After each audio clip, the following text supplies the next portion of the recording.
Entonces, ayer en proteínas fibrosas.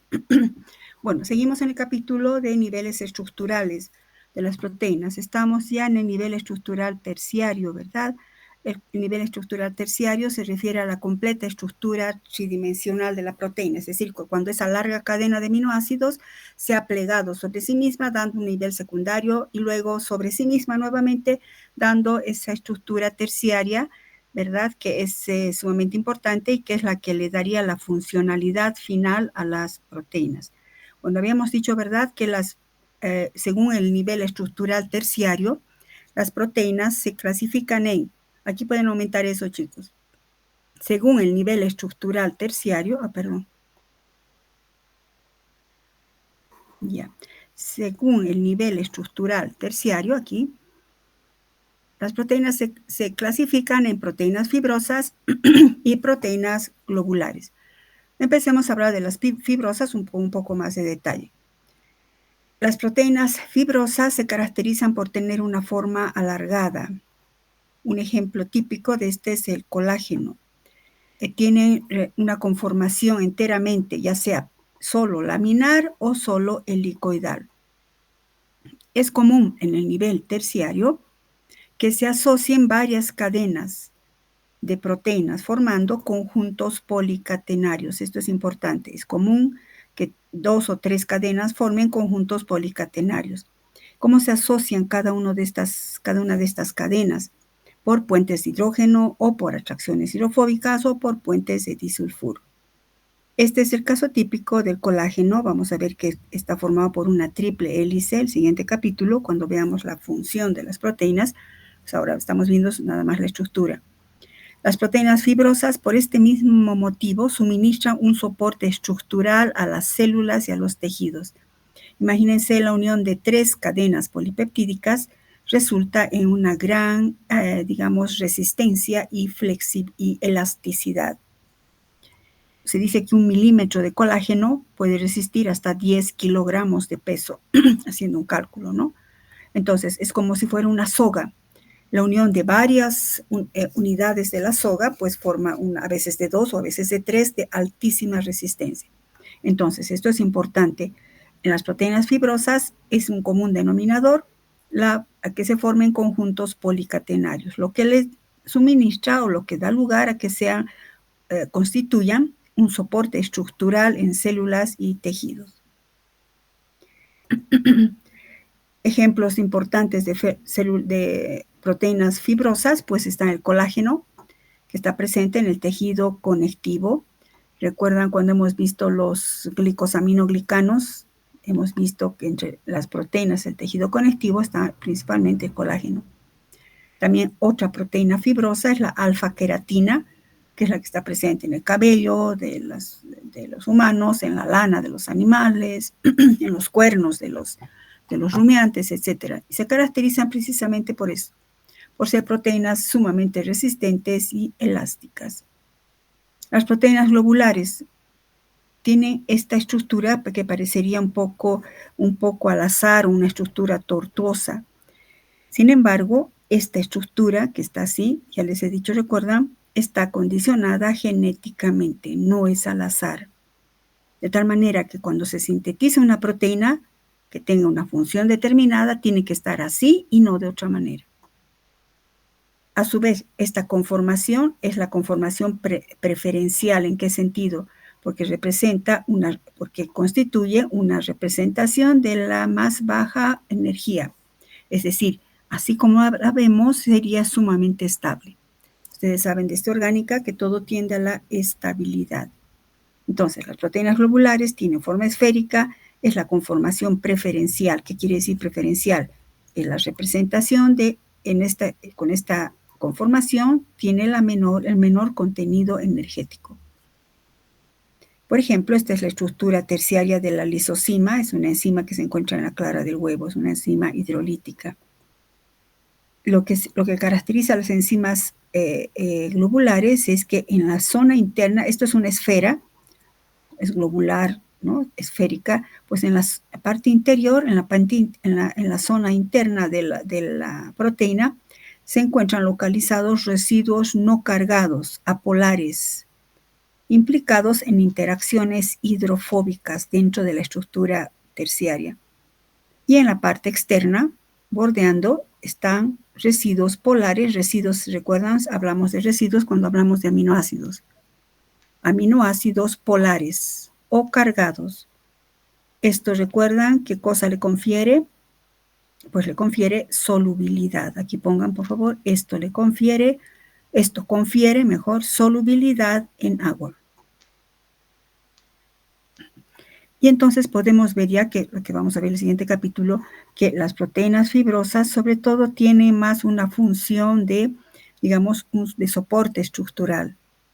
En cambio, las proteínas globulares, vamos a ver por esta estructura que tiene, y además porque presenta dominios, presenta motivos, etcétera, tienen otro tipo de funciones, que son las de fijar ligandos. Aquí pongan, por favor, aumenten. Debido a su estructura, las proteínas globulares presentan mayor tendencia a fijar ligandos.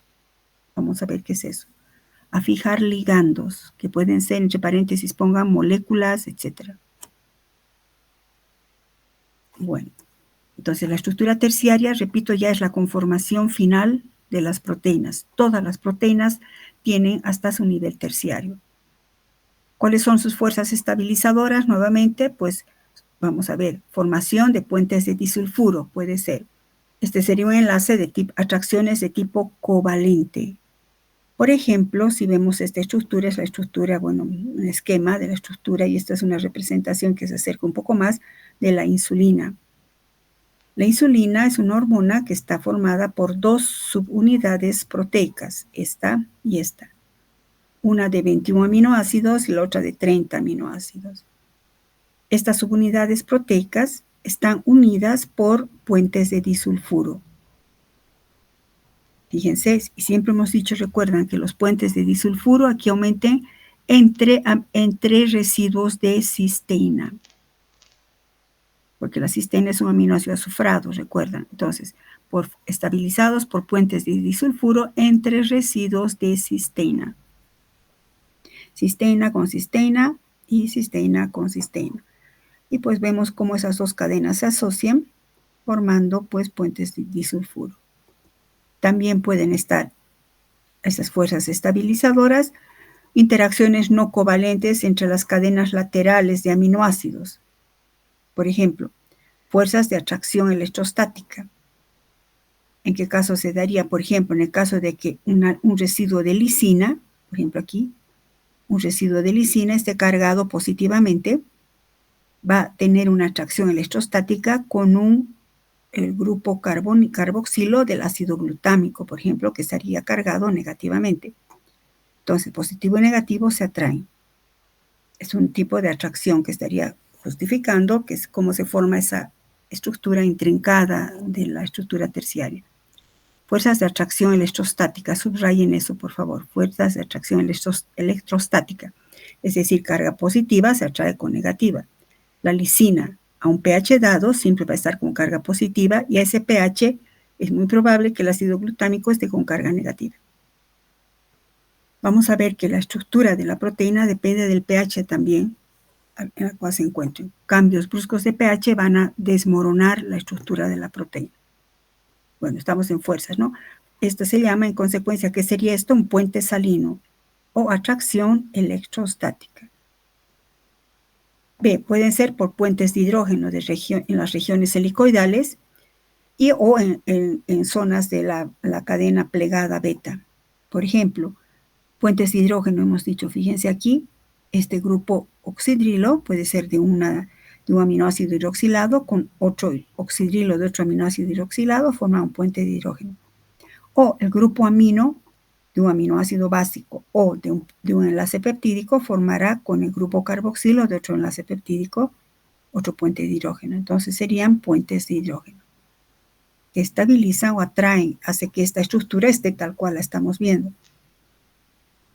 Entonces, puentes de hidrógeno. O podrían ser interacciones hidrofóbicas entre cadenas apolares. Por ejemplo, fíjense aquí en mi cursor que aquí estaría un aminoácido, por ejemplo, una valina o una glicina, etcétera, que tienen grupos, son aminoácidos apolares, ¿verdad? Con grupos nada más alifáticos. Entonces, ¿cómo se atraerán? Por atracciones hidrofóbicas o de Van der Waals. Y lo mismo acá, si fueran dos anillos de la fenilalanina, por ejemplo, se atraerían también. Esto que estoy mostrándoles por partes, lo he ido recortando para ir mostrándoles, eso serían interacciones hidrofóbicas. Ahora vemos, por ejemplo, una estructura terciaria completa de una proteína globular, donde vemos de cómo aparece esta forma. ¿Qué reconocemos aquí? Primero, estructuras secundarias tipo alfa hélice, que se unen mediante un bucle, fíjense en mi cursor, con otra estructura de alfa hélice y así. ¿Y qué es lo que hace que se mantenga esto así? Pues lo que hemos ido viendo. Por ejemplo, aquí, ¿qué serían? Serían puentes de hidrógeno. O puede ser enlaces disulfuro. Pues, fíjense, enlaces disulfuro. Aquí atracciones de Van der Waals entre los anillos aromáticos y las cadenas alifáticas, o las interacciones, y las interacciones de puentes salinos, Bueno, entonces aquí estaría detallando cada uno de lo que hemos, de lo que hemos visto. Cachito.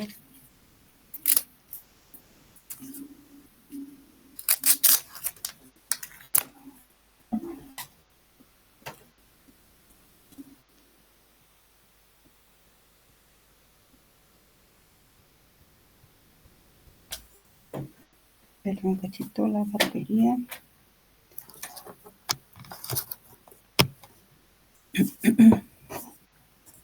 Ya. Entonces podemos ver así una estructura que estabiliza esta estructura que aparentemente parece medio tortuosa al azar y que repito nuevamente que no es al azar. Bueno, eso en cuanto a la estructura cuaternaria. Si pasamos a la estructura terciaria, pasando a la estructura cuaternaria, que hemos dicho que no todas las proteínas la tienen, pues la estructura cuaternaria se refiere al agregado de cadenas polipeptídicas. Es decir, las proteínas que tienen estructura cuaternaria se denominan proteínas multiméricas. Subrayen eso. Entonces, las proteínas que tienen estructura cuaternaria se denominan proteínas multiméricas. Entonces, resultan del agregado o asociación de más de dos o más cadenas polipeptídicas. Cada uno, por ejemplo, aquí que vemos en azul sería una cadena polipeptídica, en rojo otra cadena polipeptídica, en azul otra cadena y en rojo otra cadena. Cada una de estas cadenas se denominan subunidades. Subrayen eso, las cadenas individuales se denominan subunidades.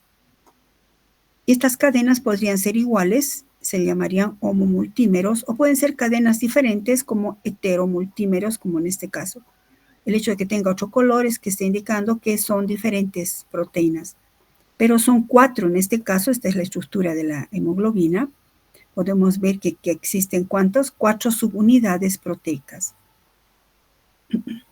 Se asocian, por ejemplo, esto vamos a ver el siguiente capítulo, más a profundidad la hemoglobina, es la asociación de 4 subunidades. Alfa 1 y alfa 2 en rojo, y beta 1 y beta 2 en azul. Y se puede ver aquí en verde, ¿verdad? Es el grupo prostético, el grupo hemo de la hemoglobina. Bueno, pero estamos viendo aquí, por ejemplo, la hemoglobina es un ejemplo de estructura cuaternaria. Repito, ¿de qué está formado o a qué se refiere? La estructura cuaternaria son agregados de más de una cadena polipeptídica formando proteínas multiméricas. Cada una de las cadenas individuales se denomina subunidades. Y estos serían los grupos prostéticos, bueno, que se ve acá al fondo. La estructura cuaternaria tiene una importancia especial, sobre todo en el metabolismo. ¿Por qué es importante esa estructura cuaternaria? El hecho de que una proteína tenga estructura cuaternaria indica almacenamiento de mayor información estructural. Eso subraya. Indica almacenamiento de mayor información estructural, lo que significa más elementos funcionales. También subrayen eso. Significa que se dispone de elementos funcionales. Es decir, al tener una estructura cuaternaria, esas proteínas cumplen funciones específicas. Entre algunas de esas funciones importantes de proteínas que tienen estructura cuaternaria están importantísimas actividades o funciones, diré. Por ejemplo, las proteínas con estructura cuaternaria se encargan de la regulación de la actividad de la proteína. Regulación de la actividad de la proteína, aquí para que sea más claro, chicos, de la proteína. ¿Cómo? Por interconversión de estados asociados y disociados. A ver, esto vamos a ver nosotros cuando veamos enzimología con un poco mayor claridad. Lo que aquí quiero decirles es que cuando hay estructura terciaria hay una mayor información estructural. En consecuencia, más elementos funcionales. Y por ese motivo las proteínas con estructura cuaternaria participan en la regulación de actividades de la proteína, como entre estados asociados y disociados, como un interruptor encendido y apagado. Un ejemplo de este, por ejemplo, son las fosforilaciones y desfosforilaciones, que ahorita les estoy dejando como miguita, no puedo dejar de mencionar. ¿Qué es esto de las fosforilaciones y desfosforilaciones? Vamos a ver en enzimología, que se lleva a cabo por proteínas llamadas sinasas. Las sinasas son enzimas. Entonces, en algunos casos, la fosforilación, aquí aumenten eso, les va a servir. Más adelante vamos a retroalimentar esto. Pongan, en algunos casos, la proteína fosforilada, escriban por favor, en algunos casos, la proteína fosforilada es activa. Y la proteína desfosforilada es inactiva. Y la proteína desfosforilada es inactiva. Y en otros casos es a la inversa. Eso tiene cierto grado de complejidad, pero en otros casos es a la inversa, según la enzima. Pero lo importante aquí es que proteínas cuaternarias pueden fosforilarse y tener una actividad X. O se desfosforila, elimina su grupo fosforilo y tiene una actividad Y, que en algunos casos se traduce como que fosforilado está activado, desfosforilado desactivado, o en otros casos al revés. Otra función importante donde participan las proteínas con estructura cuaternaria es el efecto importante de la cooperatividad. La cooperatividad, subrayen. Ahorita no puedo explicarles la cooperatividad, está en el siguiente capítulo, pero los dejo de miguitas. No puedo dejar de mencionar la cooperatividad, que es sumamente importante como regulación, como actividad de regulación. Otra consecuencia importante de la estructura oligomérica o cuaternaria es la generación de formas híbridas de una proteína. Ustedes saben que híbrido significa mezcla, entonces serían oligómeros híbridos. Es hecho como un esquema. ¿Qué es esto de oligómeros híbridos? O sea, hay proteínas que gracias a su estructura cuaternaria tienen formas híbridas. ¿Qué significa híbridas? Cuando las distintas subunidades, recuerdan que hemos dicho que cada molécula proteica, bueno, digamos, se unen 3 moléculas proteicas, forman un trímero. Entonces, cuando las distintas subunidades del oligómero se asocian en diferentes proporciones. Vamos a ver más adelante el ejemplo. En los oligómeros híbridos se debe resaltar esto. Los oligómeros híbridos, es decir, proteínas con estructura cuaternaria, que tienen diferentes mezclas, diríamos, de las subunidades. Cumplen la misma función, pero ¿por qué son híbridos? Que están presentes en tejidos diferentes o en compartimentos celulares diferentes. La diferente composición del oligómero en diferentes tejidos se debe a que se adapta el oligómero a las condiciones del tejido.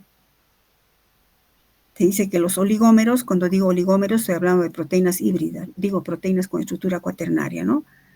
Híbridos tienen igual actividad, pero en distinto grado en diferentes tejidos. Esta hibridación, diríamos, se observa más en las enzimas, donde tiene mucha importancia. Y gracias a estas diferentes combinaciones de las subunidades es que aparecen las denominadas isoenzimas. Subrayen esto. que serían las isoenzimas. Aquí saqué una flechita para que esté más claro, chicos. Las isoenzimas son enzimas que tienen, escriban por favor, son enzimas que tienen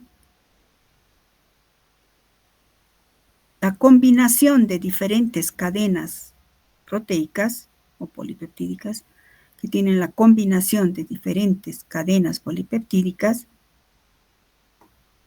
en diferente proporción. Estoy hablando de esto. Cuando las distintas unidades del oligómero se asocian en diferentes proporciones.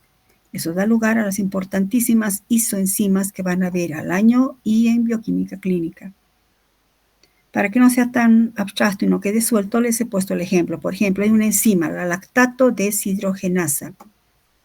Como su nombre nos está indicando, es una enzima que es una deshidrogenasa, una óxido reductasa, eso vamos a ver después, que transforma el piruvato en lactato. Bueno, ya no importa eso ahorita. Es una enzima lactato deshidrogenasa que se simboliza como LDH, lactato deshidrogenasa. Está presente en el ciclo, en la glicolisis, bla, bla. Y significa, esta enzima tiene, ¿cuántas? Esta enzima tiene 5 isoenzimas. Esta enzima, lactato, aquí escriba por favor. La lactato deshidrogenasa, está, LDH, cataliza la reducción, bueno, pondremos para que no sea tan abstracto, cataliza la reducción del piruvato hasta lactato. Cataliza la reducción del piruvato hasta lactato. Entre paréntesis pongan, el piruvato es el nombre común, ¿no?, del ácido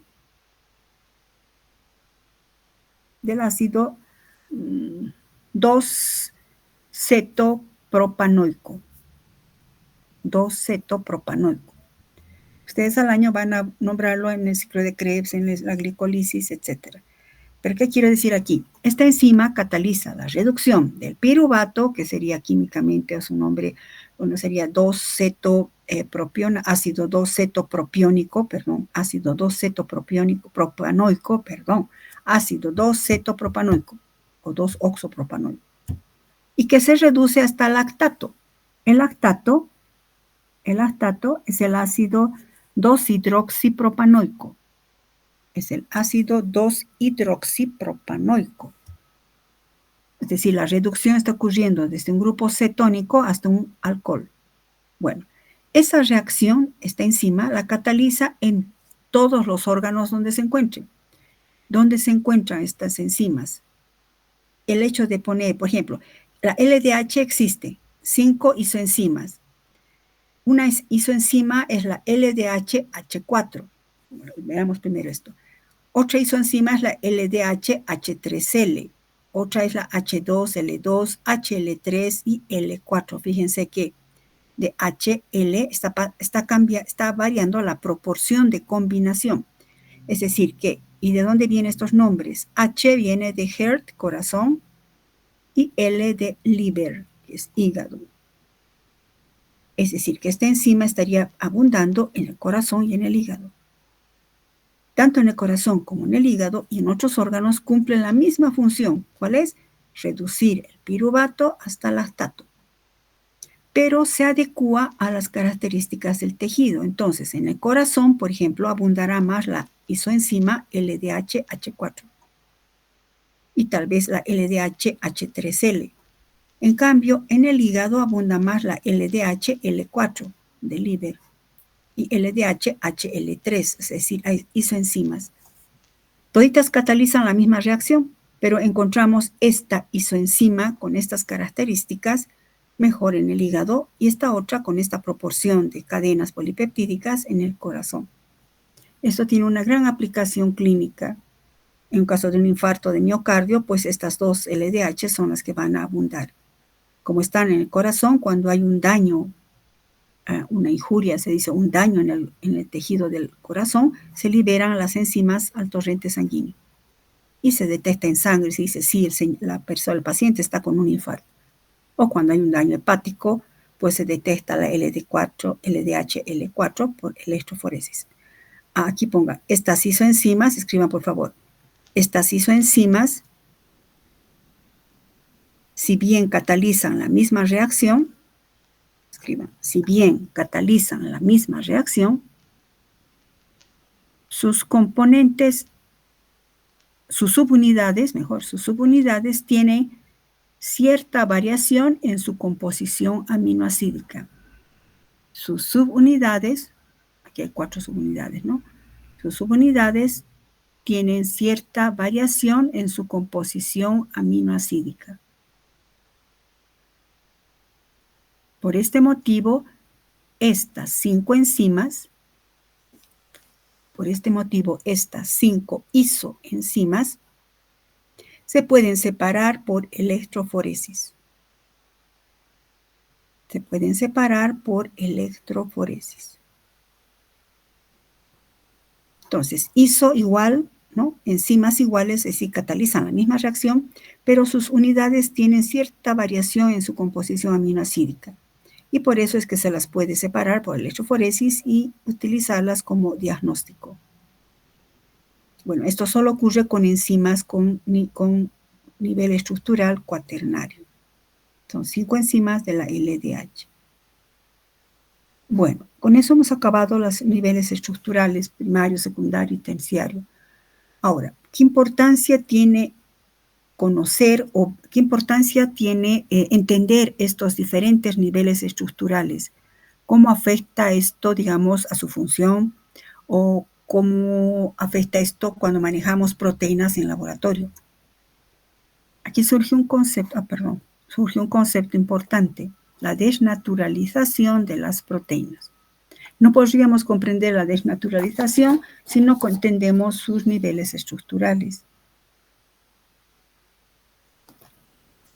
Y entonces, para entender qué es esto de la desnaturalización de las proteínas, recordemos esto que hemos visto al inicio. Toda proteína, cuando se sintetiza, escriban acá, toda proteína cuando se sintetiza en los ribosomas,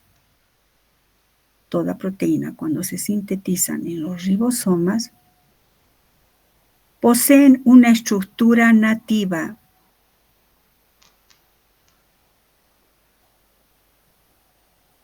¿Qué es esto de la estructura nativa? Esto ya hemos visto, estoy repasando. La estructura nativa se refiere a la estructura tridimensional natural de la proteína, si ha sido sintetizada en los ribosomas. Luego, una estructura nativa, en la estructura nativa, el plegamiento natural le confiere actividad funcional biológica en condiciones celulares. A su vez, esta estructura nativa es la estructura de mayor estabilidad energética y está definida por los niveles de organización estructural. Es decir, todos los niveles que hemos visto, primario, secundario, terciario y cuaternario, si lo tuviera, pues está definido por su estructura nativa. El hecho de que se asocie y forme puente de hidrógeno o tenga cadenas alfa hélices o tenga cadenas plegadas beta, todo eso forma su organización estructural y que está condicionado genéticamente. La estructura primaria, fíjense, la estructura primaria determina la estructura terciaria. ¿Cómo es posible esto? O sea, si vemos que está con una cadena larga, como si fuera un rosario, digamos, abierto, ¿no? Así, o un collar de perlas, imaginen, un collar de perlas. Cada perlita es un aminoácido unido, ¿no? Por enlaces peptídicos.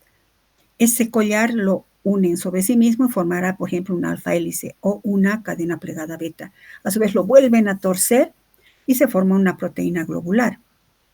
Pero fíjense esto que es tan importante. La estructura primaria determina la estructura terciaria. ¿Recuerdan qué es la parte más importante de la estructura primaria, chicos? ¿Alguien recuerda? Chicos, ¿qué es la estructura primaria? Nivel primario, identidad, cantidad y secuencia. De estos tres, ¿cuál es el más importante?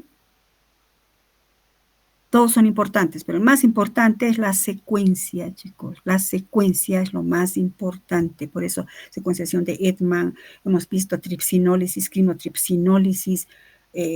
Por eso hay equipos de aminoácidos, de analizador de aminoácidos que secuencian, que nos dan información de la secuencia, porque la secuencia, ¿dónde estoy? La secuencia, es decir, la estructura primaria, pero ¿qué parte de la estructura primaria? Aquí saquen una flechita. La secuencia de aminoácidos, es la que va a determinar esas torsiones, esas asociaciones, etcétera, etcétera. Recuerda, sumamente importante, enciérrenlo, pónganle estrellitas, florcitas, no sé qué. La estructura primaria determina la estructura terciaria. Y la estructura primaria, ¿por qué? Su secuencia. Y la secuencia, ¿quién determina? Genéticamente. Y entonces la estructura terciaria está condicionada genéticamente. ¿Está claro eso? Y a su vez, esta estructura terciaria, ¿qué cosa le confiere? Funcionalidad, es decir, estructura nativa. Si esto está claro, pues veamos cómo es esto de la desnaturalización de las proteínas. Hemos dicho que cuando se sintetizan las proteínas, pues en un nivel fisiológico va a tener su propia estructura nativa, con una función, una actividad funcional biológica según las condiciones celulares. Si nosotros alteramos las condiciones que mantienen esas fuerzas estabilizadoras, que hemos dicho, puentes de hidrógeno, atracciones de Van der Waals, si alteramos las condiciones, ¿qué quiero decir con condiciones? Aquí ponga, cuando digo si se alteran las condiciones que mantienen, ¿qué condiciones? Lechita, ¿cuáles son esas condiciones? pH, fuerza iónica, temperatura, pH, fuerza iónica, o sea, temperatura, etcétera, porque hay más. Si se alteran las condiciones del pH, si le cambiamos el pH, si le aumentamos y lo calentamos mucho, o le cambiamos la fuerza iónica, es decir, la concentración salina, si cambiamos eso, que son fuerzas estabilizadoras, se produce una modificación estructural que conduce a la pérdida de la función. Y entonces ese proceso se denomina desnaturalización de la proteína. Entonces, ¿qué será la desnaturalización? Es la modificación de las fuerzas estabilizadoras que producen, ¿qué cosa? Subrayen una modificación estructural en la proteína. Eso estoy hablando en laboratorio, por favor. Pongan aquí en laboratorio, o sea, fuera de la célula, porque si eso ocurriría en la célula, la persona moriría, ¿no? Bueno, se produce la desnaturalización de la proteína. Por ejemplo, veamos una proteína nativa. Así ha sido sintetizada en los ribosomas y así como está, tiene una función. Por ejemplo, ¿qué es lo que atrae a estos dos? Fíjense mi cursor, por favor. ¿Qué atrae esto? Puede ser un puente de hidrógeno. Aquí otro puente de hidrógeno. ¿Qué atrae esto? Puede ser un puente salino o atracciones de Van der Waals. Así está y así tiene una función biológica. Si le alteramos las condiciones, la proteína, ¿qué pasa?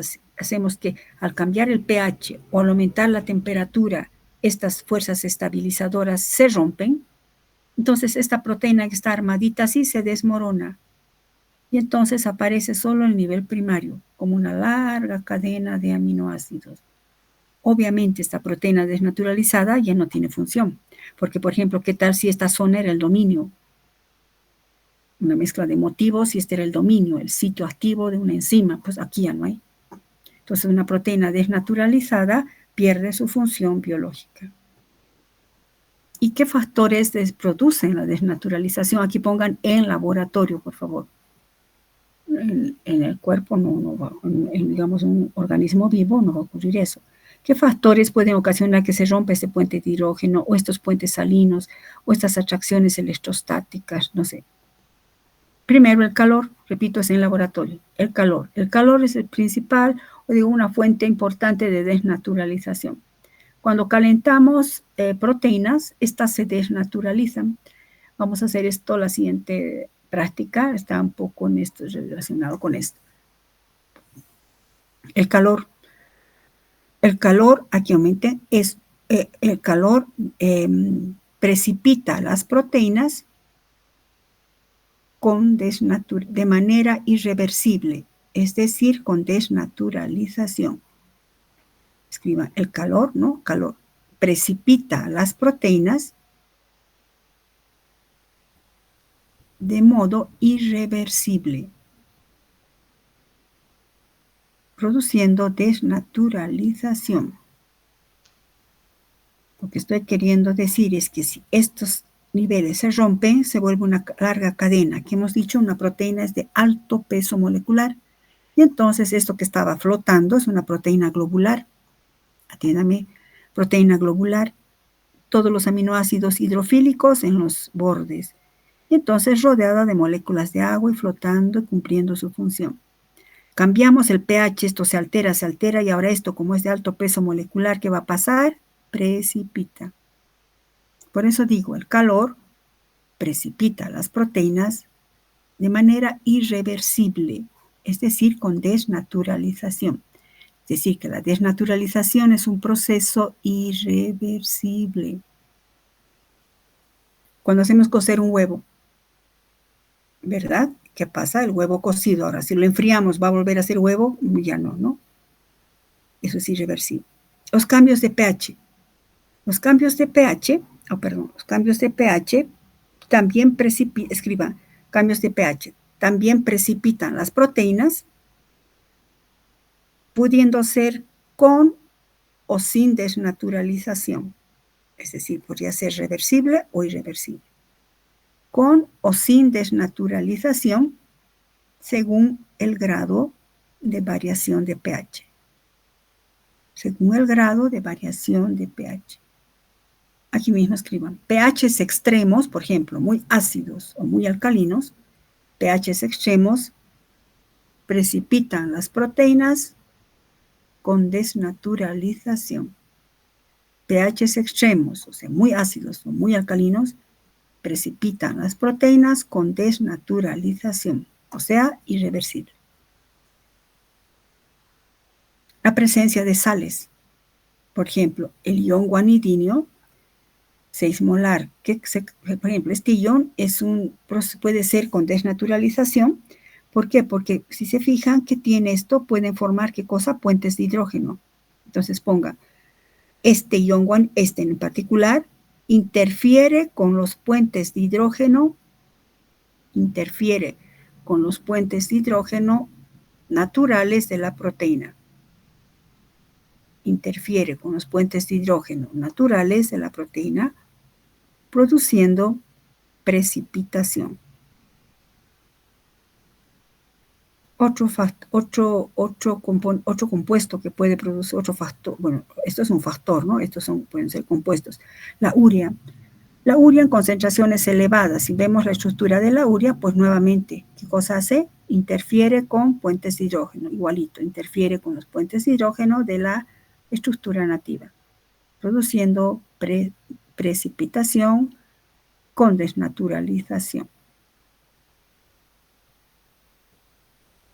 El mercaptoetanol, lo mismo, fíjense, pueden formar puentes de hidrógeno.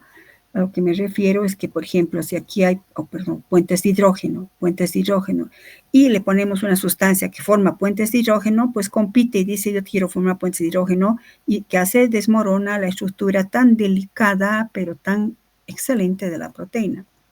Por eso dicen, las proteínas hay que trabajarlas en laboratorio con guante blanco. Y los disolventes apolares o detergentes. Por ejemplo, el SDS o dodecil sulfato de sodio, dodecil sodium en inglés, bueno, dodecil sulfato de sodio, que vemos que son detergentes, por ejemplo. ¿Qué hace? Tienen una estructura, una cabeza polar. ¿Con qué interferiría esto? Con atracciones de puentes salinos de la estructura proteica. Aquí ponga, interfiere con las atracciones de puentes salinos de las proteínas. Cuando digo interfiere es que los destruye, ¿no? Y entonces se desmorona esa estructura tan delicadita de la proteína. Por eso cuando se trabaja con enzimas, proteínas, los tubos tienen que estar muy bien enjuagados. Cuando ustedes van a ver es un clínico también, no sé si al año, prácticas de bioquímica 2.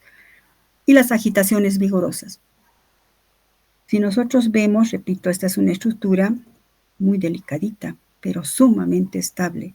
Si esto está en un tubo de ensayo y le echamos la agitada, ¿qué pasa? Se rompen. Los puentes de hidrógeno no son atracciones, no son enlaces covalentes, son simples atracciones. Y entonces, ¿qué pasa? Se separa y se vuelve y se desmorona, diríamos, la estructura. Entonces, nunca hacer agitaciones vigorosas cuando se trabaja con proteínas o enzimas. Ahora, según he dicho aquí, ¿verdad? Puede ser según que puede ser con o sin desnaturalización. Según, si cambiamos el pH 0,5 puntos, pues no va a pasar nada, pero si le hacemos pH extremo, pHs extremos ácidos, o le ponemos mucha concentración de estos iones o alta concentración de urea, se va a desnaturalizar. Pero con menor concentración de sales, sobre todo, pues puede ser que ocurra una renaturalización.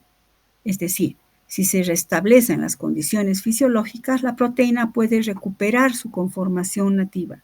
Repito, todo esto es en laboratorio. Entonces, si estaba así y, digamos, hemos cambiado un poquito el pH o un poquito la concentración de sales y luego lo dializamos o eliminamos la sustancia, pues otra vez se arma.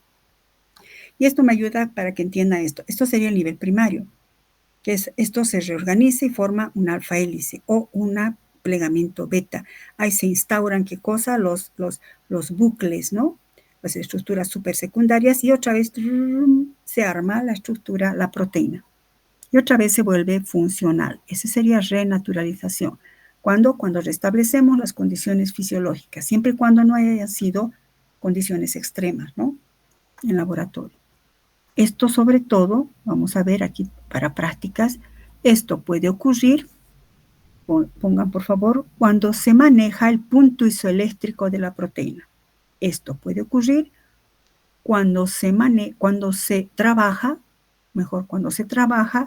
considerando el punto isoeléctrico de la proteína. Eso vamos a ver en prácticas, ¿qué quiero decir con eso?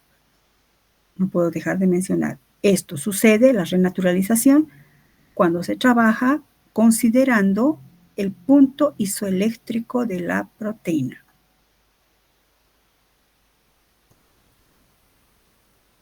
Por tanto, por lo que hemos visto, cuando se trabaja con proteínas se debe tener cuidado de las manipulaciones deben efectuarse siempre a bajas temperaturas. El calor desnaturaliza. Las proteínas siempre se deben conservar en consecuencia en congelamiento a temperaturas mejor menos 20 y menos 80 grados. Se debe utilizar buffers para mantener el carácter poliiónico natural de las proteínas. Hemos dicho que variaciones de pH pueden desnaturalizar las proteínas. Y evitar agitaciones vigorosas. Son condiciones importantes cuando se trabaja con proteínas. Subrayen esto, enciérrenlo. Importante.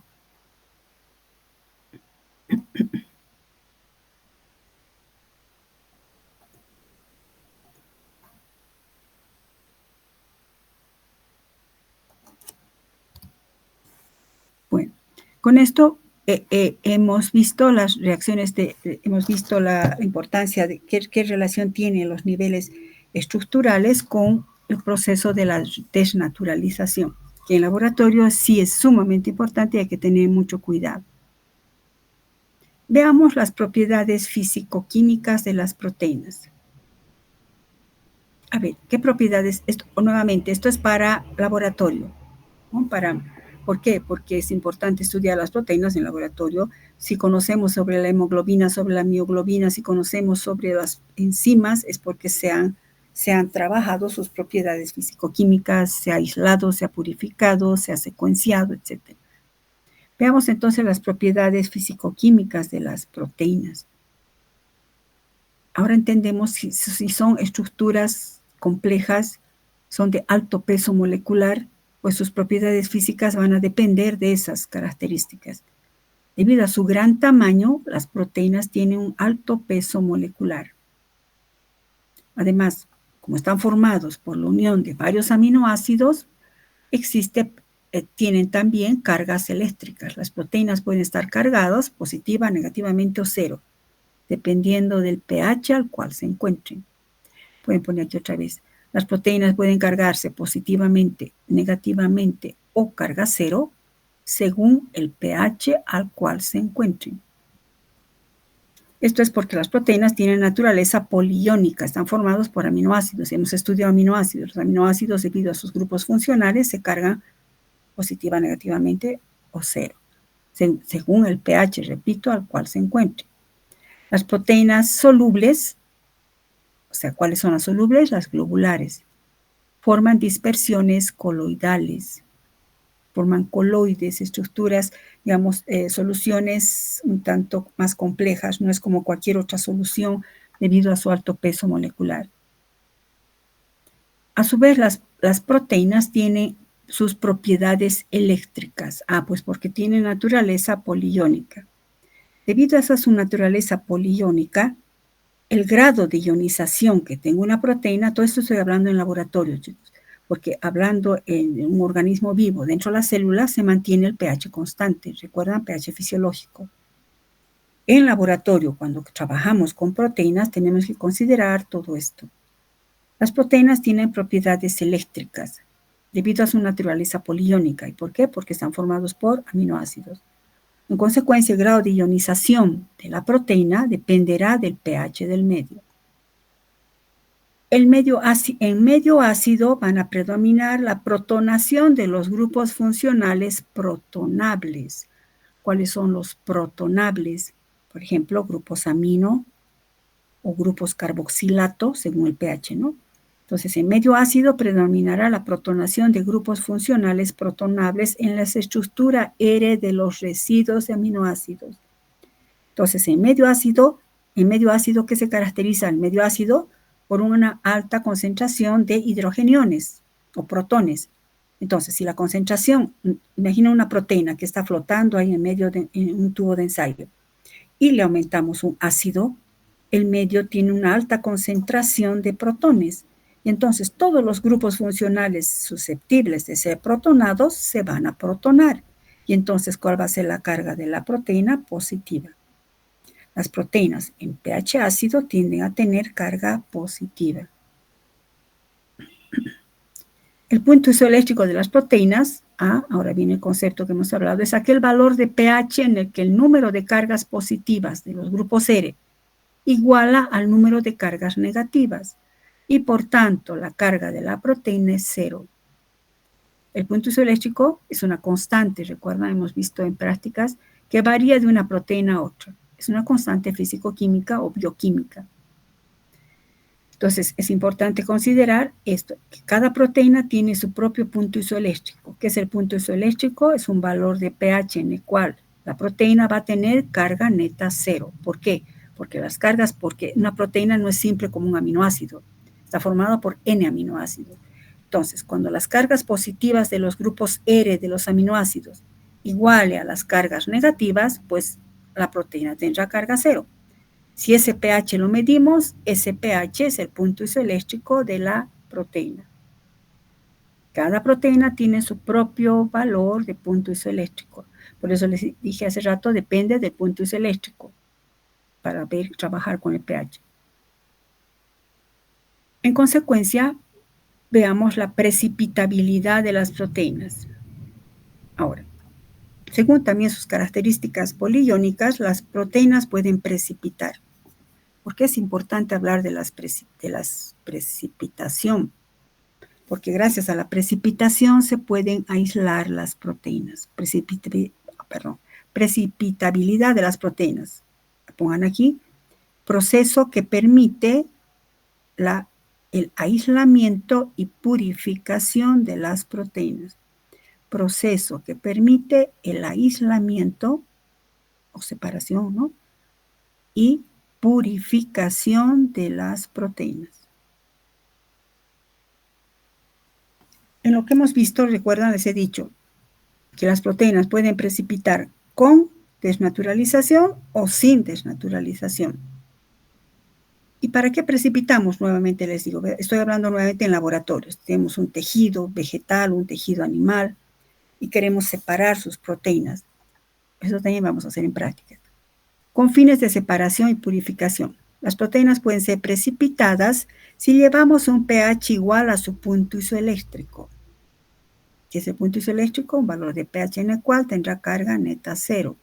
En esas condiciones no va a existir repulsión electrostática porque está con carga cero. Y tiende a coalescer. Coalescer significa que tiende a precipitar, a caer, a decantar.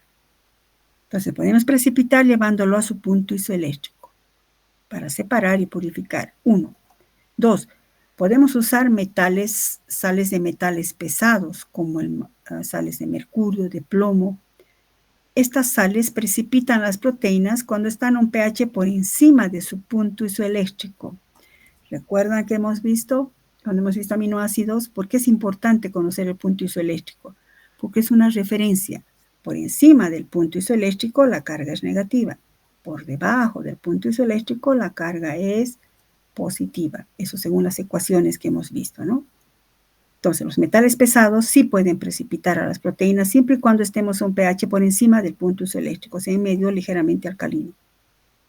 El alcohol etílico también precipita las proteínas por deshidratación. Este es el fundamento de la acción bactericida, por ejemplo, del alcohol etílico, que precipita las proteínas de las bacterias, virus, y matándolos.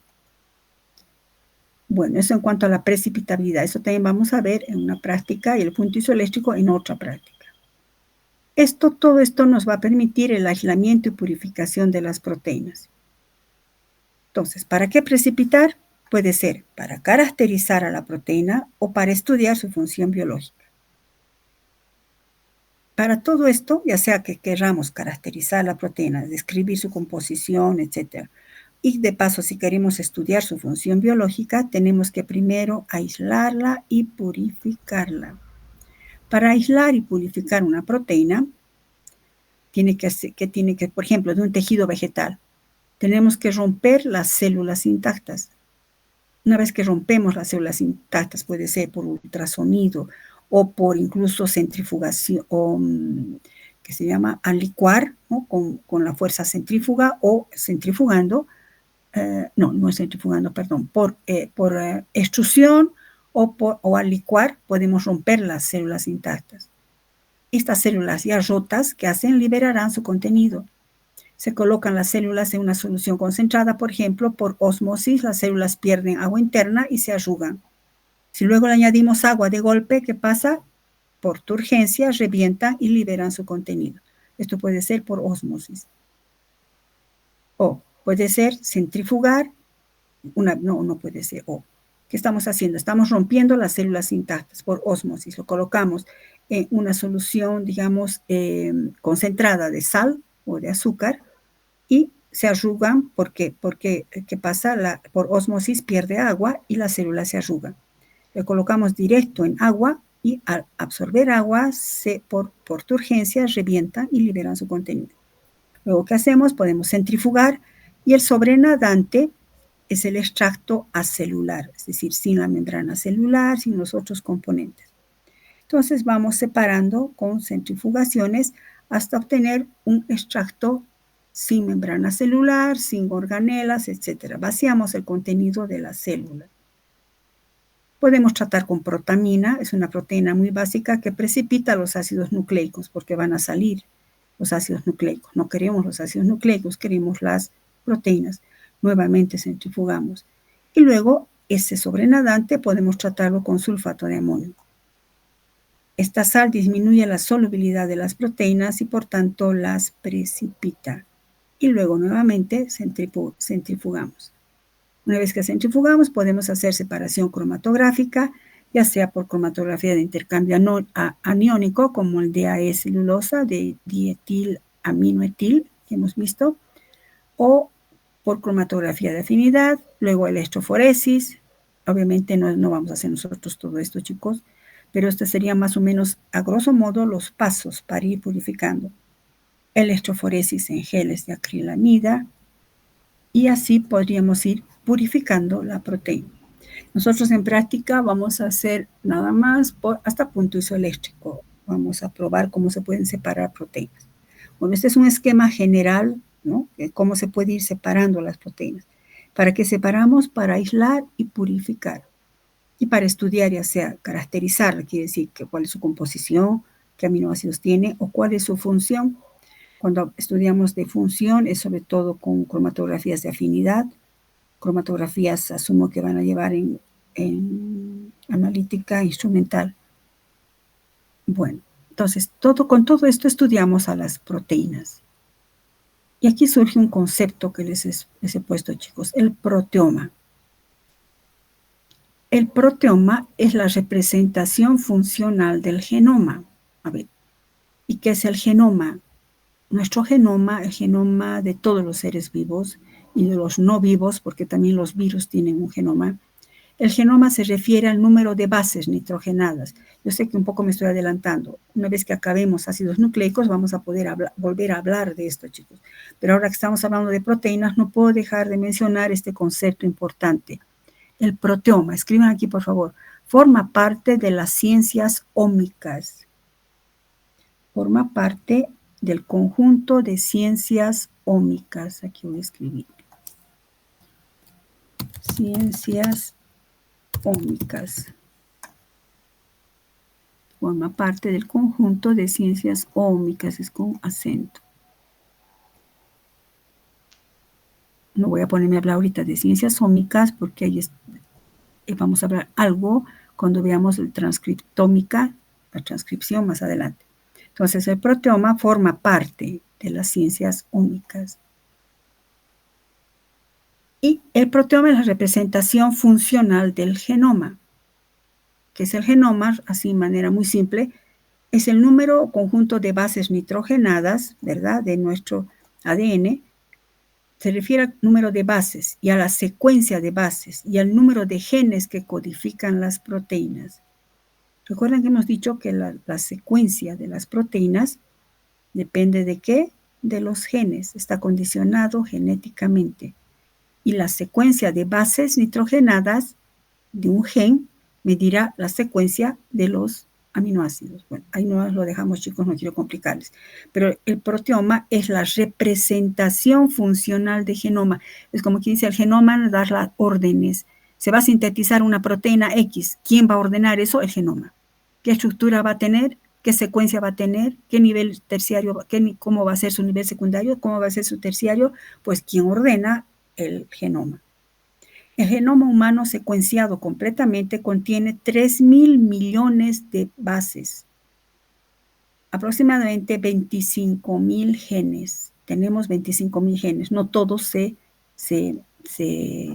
expresan, ¿no? Pero estos genes son los que van a decir, ciertos genes van a decir que se sintetice cierta proteína. Y ese estudio de todo eso es el proteoma.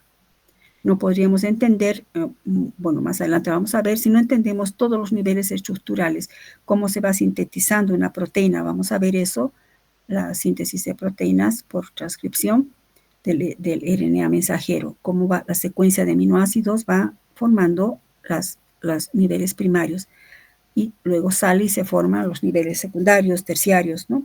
Y cuaternarios. Bueno.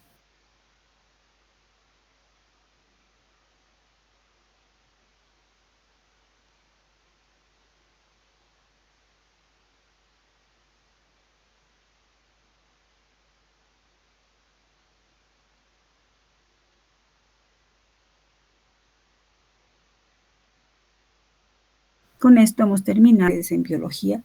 Sale, ¿verdad? De los ribosomas, sale y se sufre ciertas transformaciones y según donde tenga que ir, irá al citoplasma o a la membrana celular. Todo, una vez que entra a la membrana celular, por ejemplo, se asociará con otras proteínas. Y toda esa asociación de proteínas que dan lugar a una funcionalidad se llama proteoma. Por eso dice, el proteoma representa un contenido más complejo de nivel de información, es decir, un nivel de información funcional. La información funcional abarca el tipo de proteína, funciones e interacciones de la proteína que forman parte de una unidad funcional, por ejemplo, la vía de transducción de señales, que es un conjunto de proteínas de la cadena transportadora de electrones, que después vamos a ver. Por ejemplo, fíjense aquí el receptor de la adrenalina o del glucagón ¿Recuerdan? Les dije, se desencadena una cadena, bueno, valga la redundancia, se produce una cadena de señales, de señales, de señales, de señales, hasta que la fosforilasa del glucógeno, ¿qué va a hacer? Va a hacer que se sintetice glucógeno. Todo esto es el proteoma. Es un conjunto de proteínas, por eso es el nivel de información funcional. Los genes dicen, se tiene que sintetizar esto, se tiene que sintetizar esto, se tiene que sintetizar esta proteína, esta proteína, esta proteína, porque son enzimas. Pero ¿cómo van a funcionar esas? Eso lo estudia el proteoma. Es el contenido más complejo del nivel de información. El proteoma no es estático, el genoma sí. Nuestro genoma es constante, si no estaríamos mutando, ¿no? Nuestro proteoma no es estático porque cambia para dar según la función que necesita el metabolismo. El proteoma funcionalmente es mucho mayor que el genoma, fíjense. El genoma es lo que nos condiciona, lo que nos vuelve seres humanos irrepetibles. Ni siquiera los gemelos son iguales. Pero el proteoma es mucho más que eso. Tenemos aquí, digamos, bueno, he querido colocar aquí esto, bueno, voy a ver, no quiero entrar por difracción de rayos X, cómo podemos llegar hasta la estructura tridimensional de una macromolécula. Bueno, no vamos a entrar en eso ahorita, chicos. Lo que quiero que ya tengan una idea, el proteoma no es estático, el genoma sí. Pero ¿quién condiciona las proteínas? Pues este señor, el genoma. Bueno, con eso hemos acabado este capítulo. Esto del proteoma, no se preocupen, vamos a ver más adelante cuando veamos las transcripciones, etcétera, se va a entender mejor. Pero no quiero dejar de que vean este concepto de proteoma cuando estamos acabando el primer tema del módulo de proteínas. Con eso hemos acabado el capítulo, chicos. ¿Hay alguna pregunta? Si no hay ahorita, repasen y vamos. Si tienen alguna duda, bueno, siempre les digo, ¿verdad? Vayan estudiando, por favor, chicos.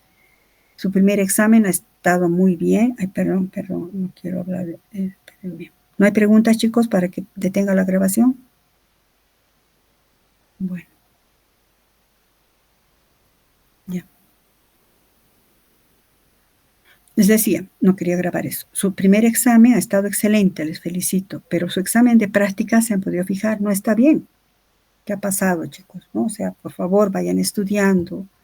No confíen, no se fíen de un primer examen. El segundo examen es un poco más complejo, porque así tiene que ser, no porque yo diga. Entonces, póngale ganas también en prácticas, chicos. ¿Ya? En la práctica les ayuda también. Bueno, si no hay ninguna